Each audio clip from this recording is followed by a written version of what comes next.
আজকে আমি শ্রীরামের এই ছবি ড্রয়িং করব। এবার দেখুন আমরা আস্তে আস্তে এই ছবিটির আউটলাইন বার করে নেব। আমি যেভাবে করছি আপনারাও সেভাবে করবেন, তাহলে আপনাদেরও ছবিটা খুবই সুন্দর হবে। তো আপনারা যারা আমার চ্যানেলে নতুন তারা অবশ্যই আমাকে সাবস্ক্রাইব করে দেবেন, যাতে আমি আপনাদের কাছ থেকে আরও বেশি সাপোর্ট পাই ও ভিডিও আপনাদের জন্য বানাবেন। আমাদের কথা বলতে বলতে অনেকটা কাজ আমাদের হয়ে গেল। আমরা তিলক, নাক, ঠোঁট, ভুরু ও খালি চোখটা বাকি আছে। আমরা চোখ করছি, আমাদের চোখ করাও হয়ে গেছে। এবারে আমরা একটু বাইরে আউটলাইন যেই দাগটি হয় সেই দাগটি টেনে নিলাম। এরপরে আমরা গলা, কান ও মাথার মুকুট করব ও গলায় মালা করব।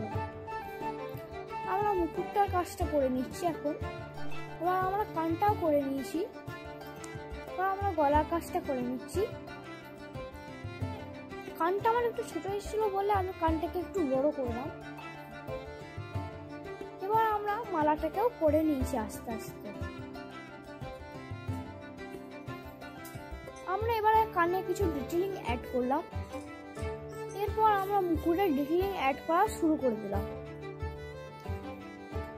এখানে এখন আপনি দেখতে পাচ্ছেন আমি এখন এখানে বিশেষ কিছু করছি না। যখন রং করব তখন লাল এবং হলুদের মধ্যে একটা সুন্দর করে রং ফুটিয়ে দেবো। আমাদের আঁকা হয়ে গেছে, দেখতেই পাচ্ছেন। এবার আমরা রং করা শুরু করেছি। আমরা এটিকে যেমন এক জায়গায় ডার্ক, এক জায়গায় হালকা, ঠিক তেমন ভাবে আমি এই ছবিটিকে ফুটাতে চেয়েছি।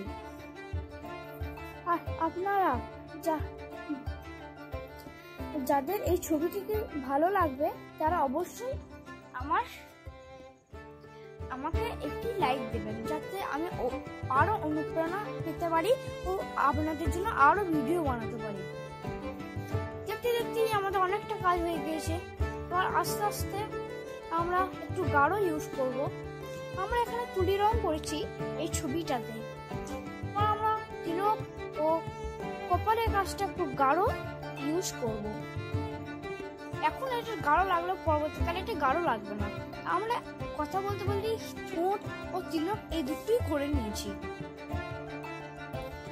আমরা ঠোঁট করার জন্য লাল ও কমলার মিশ্রণ ইউজ করেছি। এবার আমরা তুলে করে চোখ ও ভুরু করে নিচ্ছি।